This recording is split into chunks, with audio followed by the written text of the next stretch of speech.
your blood pressure today? Can I have your left arm here? Sure. Have you had any issues with hypertension at all? Any history of it in your family at all? Hypertension in cardiology is known as the silent killer. People don't have any symptoms until they have their heart attack and stroke. We're talking 50 to 60 million people that have hypertension.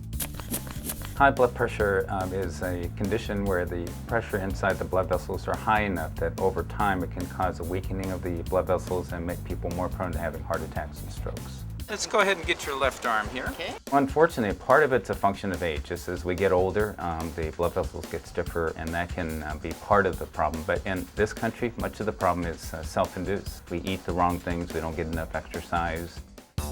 There's a critical narrowing right here. In patients that have high blood pressure, the blood flow in the arteries are not perfectly smooth. It tends to be a little bit rougher, and then that leads to a higher incidence of buildup of cholesterol getting into the walls of the artery. And now if this goes on over time, the artery will actually close right here from the buildup.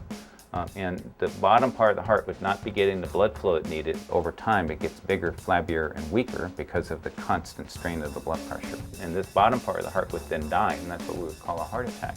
When patients put a blood pressure cuff on, the systolic blood pressure is when you first hear the sound. The upper number is much more prone to environmental influences. When you get stressed or when you get scared, your blood pressure, the systolic blood pressure, is the one that goes up. The diastolic blood pressure, which is the lower number when it's high, we do know that that's associated with increases in cardiac event rates.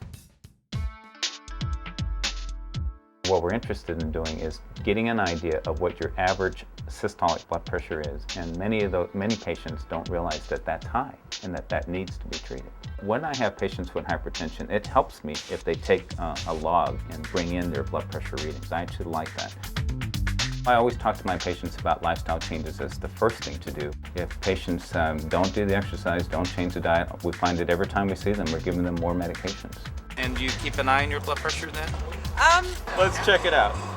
You're in good shape. You keep it up.